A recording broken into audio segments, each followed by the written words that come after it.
Hello dosto, welcome to my YouTube channel. I'm Madam Saurabh and I usually create videos on study abroad, scholarships and visa. Today in this video, I will let you know why should you choose Germany, not Italy.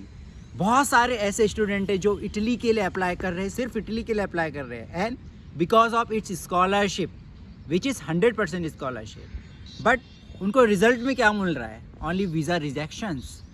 बहुत सारी videos मैंने देखी, बहुत सारे student के messages मेरे पास receive हुए and सिर्फ एक ही बात बोलते student, there are visa rejection ratio in Italy very high, extremely high.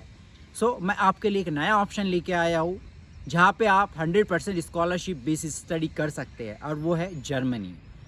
बहुत सारे फैक्टर्स एंड बहुत सारे डिफरेंस मैं आपको इस वीडियो में बताने वाला हूँ कि कौन कौन से फैक्टर्स एंड कौन कौन से डिफरेंस आपको इटालियन यूनिवर्सिटीज़ में मिलेंगे एंड जर्मन यूनिवर्सिटीज़ में मिलेंगे। ओवरऑल आई वुड से आपको as an international student Germany आप यदि चूज़ करते हैं तो बेटर ऑप्शन होगा। बट आपको क्यों चूज़ करना चाहिए Germany as an international student, मैं वीडियो के एंड तक आपको बताने वाला हूँ, सो आप वीडियो के एंड तक बने रहिएगा। सबसे पहली बात मैं आपको बताना चाहूँगा अबाउट स्कॉलरशिप। सो यदि आप जर्मनी में स्टडी करते हैं सो यहाँ भी आपको 100% स्कॉलरशिप मिलेगी, बट 100% स्कॉलरशिप में क्या करोगा वो मैं आपको पहले क्लियर आउट कर देता हूँ। बहुत सारी जो पब्लिक यूनिवर्सिटीज़ है, almost all the public universities which provide you tuition fee waiver education, it means आपका 100% ट्यूशन फी वेवियर हो जाएगा। अपार्ट फ्रॉम दिस जो लिविंग एक्सपेंसेस है वो आपको खुद को बियर करना होता है यदि आप जर्मनी में जाते हो स्टडीज़ करने के लिए। बट मैं आपको बता दूँ, यदि आप अदर कंट्रीज़ में जाते हैं तो ट्यूशन फ़ी ही अराउंड 10 लाख रुपीज़ से 15 लाख रुपीज़ पर एनम होती है, जो कि आपको जर्मनी में नहीं पे करना होगा।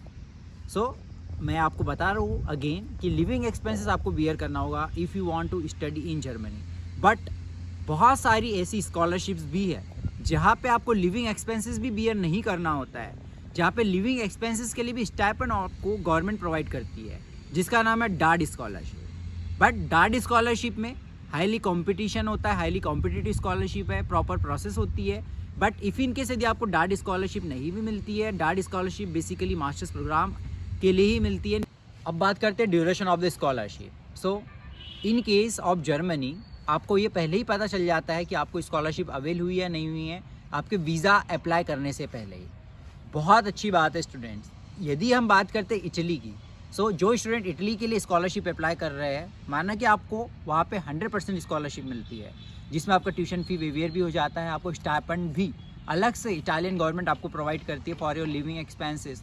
आपको सिर्फ फ़्लाइट टिकट बियर करना होता है यदि आप इटली में स्टडीज़ करना चाहते हैं। बट बहुत कॉम्प्लिकेशंस है इटली स्कॉलरशिप में, बहुत ज़्यादा कॉम्प्लिकेशंस है। यहाँ पे 2 टाइप्स की स्कॉलरशिप होती है, merit scholarship and family income based scholarship. Merit scholarship मिलता है well and good if in case 90% student जो कि फैमिली इनकम बेस्ड स्कॉलरशिप पे जा रहे हैं। बट सबसे ज़्यादा कॉम्प्लिकेशंस आते हैं उनको इसी स्कॉलरशिप में कि आप वीज़ा में अपनी स्कॉलरशिप शो नहीं कर पाते हैं, क्योंकि स्कॉलरशिप के रिज़ल्ट आपके वीज़ा अप्रूवल है वीज़ा के टाइम आते ही नहीं है।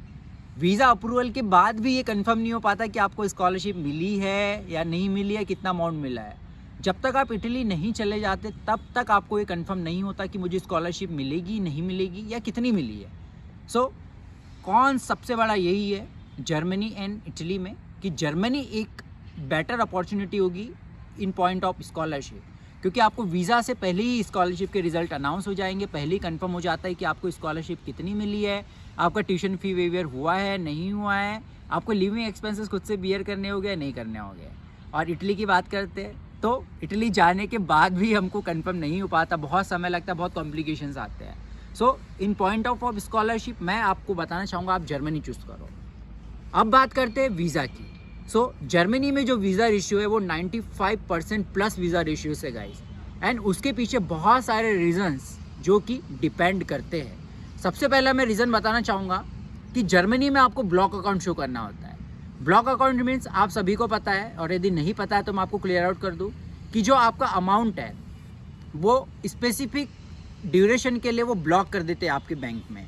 फॉर एन एग्जाम्पल, लेट से कोई स्टूडेंट यदि मास्टर्स प्रोग्राम के लिए जाना चाहता है एंड वो 2 ईयर्स का मास्टर्स प्रोग्राम है एंड उसकी जो फीस है 2 ईयर्स की on an average 10 lakh rupees है फॉर से, राइट। सो आपको 10 लाख रुपीज़ ब्लॉक हो जाएंगे आपके अकाउंट में एंड स्पेसिफिक अमाउंट डिडक्शन होगा आपका ड्यूरेशन में। For an example examination fees यदि आपकी सेट है तो उतनी एग्जामिनेशन फी डिडक्ट हो जाएगी। लिविंग एक्सपेंसेस आपको लेट से 500 यूरोस पर मंथ आपके लिविंग एक्सपेंसेस आ रहे हैं। सो आप 500 यूरोस ही अपने बैंक अकाउंट से निकाल सकते हैं, उससे ज़्यादा अकाउंट से नहीं निकाल सकते। सो ब्लॉक का मतलब ये होता है कि जितना ज़रूरी होता है उतना ही बैंक अलाउ करता है आपको पैसे विड्रॉ करने के लिए। सो इसी कारण सबसे ज़्यादा वीज़ा रेशियो हो जाते हैं, क्योंकि आप फेक अमाउंट शो नहीं कर सकते वीज़ा रेशियोज़ में। Fake amount in the sense बहुत सारे स्टूडेंट क्या करते हैं कि अमाउंट सिर्फ शो करने के लिए रख लेते हैं बैंक में, राइट। सो एम्बेसी को भी पता होता है कि यदि इन्होंने सेविंग्स अकाउंट में ये पैसा शो करने के लिए रखा तो ये फ्यूचर में कभी भी पूरा अमाउंट निकाल सकते हैं। बट जर्मनी में क्या होता है कि ब्लॉक अकाउंट रहता है तो आप पैसा नहीं निकाल सकते। सो सबसे बड़ा जो मेजर रीज़न है वीज़ा अप्रूवल का कि ब्लॉक अकाउंट आपको शो करना होता है। अब बात करते हैं इटली की। सो इटली के केस में बहुत ज़्यादा वीज़ा रिजेक्शन है गाइस, बहुत ज़्यादा वीज़ा रिजेक्शन है। क्यों? क्योंकि इटली में सबसे ज़्यादा क्राउड बढ़ गया है स्कॉलरशिप्स की वजह से। अब कौन ऐसा स्टूडेंट नहीं है जो स्कॉलरशिप नहीं अवेल करना चाहेगा। बट मैं आपको बताने वाला हूँ कि इटली में कॉम्प्लिकेशंस आपको हमेशा आते रहेंगे, हमेशा आते रहेंगे। क्यों? सबसे पहली बात लार्ज नंबर ऑफ स्टूडेंट्स। दूसरा फैक्टर है कि वहाँ पे जो आप अकाउंट बैलेंस शो करते हैं वो सेविंग्स अकाउंट शो करते हैं, जो कि सभी स्टूडेंट शो करते हैं, ठीक है। सो इस वजह से आपको प्रॉब्लम्स आएगी अमाउंट शो करने में भी, बैंक स्टेटमेंट्स में एंड सब कुछ। बहुत सारे ऐसे भी स्टूडेंट हैं जिनकी वीज़ा प्रोफाइल स्ट्रांग है, उनके बैंक स्टेटमेंट्स भी अच्छे, सब कुछ बेटर है, उसके बावजूद भी वहाँ पे वीज़ा रिजेक्ट होते हैं। So in point of visa rejection and visa approval ratio आपको जर्मनी ही चूज़ करना चाहिए, क्योंकि 95% प्लस आपको वीज़ा रेशियो आपको मिलेंगे।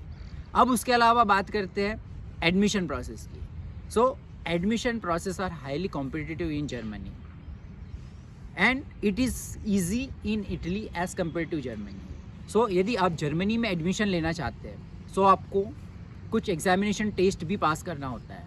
It depends on your profile. By chance आपके पास एक अच्छा वर्क एक्सपीरियंस है, आपकी एकेडमिक प्रोफाइल बहुत अच्छी है, तो यूनिवर्सिटी में एग्जामिनेशन की भी नीड नहीं होती है। बट अब बात करते हैं इटली की, तो इटली में आपको एडमिशन इजीली मिल जाता है आपकी एकेडमिक प्रोफाइल के ऊपर। वहाँ पे टेस्ट प्रिपरेशन की या फिर कोई टेस्ट देने की भी ज़्यादा रिक्वायरमेंट नहीं होती है। बट यदि जर्मनी में आप एडमिशन लेना चाहते हैं सो आपको highly competitive examination, highly competitive admission committee valuation से गुजरना होता है। सो एक और चांस यहाँ पे मिल जाता है कि आप एक हाईली प्रेस्टिजियस यूनिवर्सिटी में आप पढ़ते हो जहाँ पे, बट ऑब्वियसली बात है कि जहाँ का एडमिशन क्राइटेरिया टफ होगा वहाँ पे quality of education extremely high होगा। उसके अलावा एडमिशन प्रोफाइल में आपको ये भी बात है कि इंग्लिश स्पीकिंग एबिलिटी भी आपकी चेक की जाती है। वहाँ पे यदि आइल्स के अच्छे बैंड है, आपके ड्यूलिंगो के अच्छे बैंड है, उसके भी हाफ में ही आपको एडमिशन मिलता है।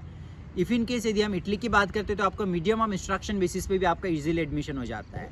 जर्मनी में भी कुछ ऐसी यूनिवर्सिटीज़ है जहाँ पे मीडियम ऑफ इंस्ट्रक्शन के बेसिस पे आपका एडमिशन हो जाता है। बट ज़्यादातर यूनिवर्सिटीज़ में आइल्स, ड्यूलिंगो या फिर जो भी इंग्लिश लैंग्वेज सर्टिफिकेट आपका इंटरनेशनल, उसके भी हाफ में ही वो आपको एडमिशन प्रोवाइड करते हैं। सो थर्ड फैक्टर हो गया एडमिशन। सो यदि आपका इवैल्यूएशन, आपका प्रोफाइल का इवैल्यूएशन यदि हाईली कॉम्पिटिटिव होता है सो बट ऑब्वियसली बात है कि कोई डिजर्विंग स्टूडेंट ही वहाँ जर्मनी स्टडी के लिए जा रहा है। सो यही मैं बताना चाहूँगा आपको कि यदि बात करते हैं एजुकेशन सिस्टम की तो जर्मनी का एजुकेशन सिस्टम बेटर है एज़ कम्पेयर टू इटली। सो इसलिए मैं आपको बोलना चाहूँगा कि आप जर्मनी चूज़ करो। सो आपने देखा कि जो मैंने फैक्टर्स बताया, पहला बताया स्कॉलरशिप, दूसरा बताया वीज़ा रेशियो, तीसरा बताया admission process and selection criteria. So आपको कौन सा बेटर लगा ऑप्शन जो कि आपका टाइम वेस्ट नहीं करेगा गाइस। बहुत सारे ऐसे स्टूडेंट, इटालियन स्टूडेंट नहीं, बहुत सारे ऐसे स्टूडेंट हैं जो इटालियन यूनिवर्सिटीज़ में अप्लाई कर रहे हैं एंड कंटिन्यू 3 ईयर से वीज़ा अप्लाई कर रहे हैं एंड 3 साल उनका वीज़ा रिजेक्ट हो गया। क्यों आप अपना टाइम वेस्ट कर रहे हो? क्यों अपनी मनी वेस्ट कर रहे हो? क्यों अपना एफर्ट वेस्ट कर रहे हो गाइस? बहुत कीमती होता टाइम, आपको ये भी पता है। So you should choose Germany as compare to Italy. यदि आप एक अच्छी अपनी प्रोफाइल बनाते हो, ठीक है, आप अपना फंड अच्छे तरीके से शो करते हो, सो बट ऑब्वियसली बात है कि आपको वीज़ा रिजेक्शन रेशियो कम मिलेगा, वीज़ा अप्रूवल रेशियो ज़्यादा मिलेगा। एंड जो भी स्टूडेंट ने अभी तक अपना टाइम वेस्ट कर चुके हैं या फिर उसी में बस लगे हुए कि नहीं मैं इटली जाऊँगा, सो अवॉइड करो आप। Already you have wasted your time. You should choose other countries, not only Germany. यदि आपको दूसरी कंट्रीज़ में भी बेटर अपॉर्चुनिटी, बेटर ऑप्शंस मिलते हैं so you should grab an opportunity and options. But I would highly recommend to study in Germany because you will get an opportunity to study with 100% scholarship with quality of education and most important part, Germany में language barrier इतना नहीं and आपको opportunity मिलेगी international job and work opportunity. So thank you so much for watching my video. I will create more videos on this channel for sure. Thank you so much.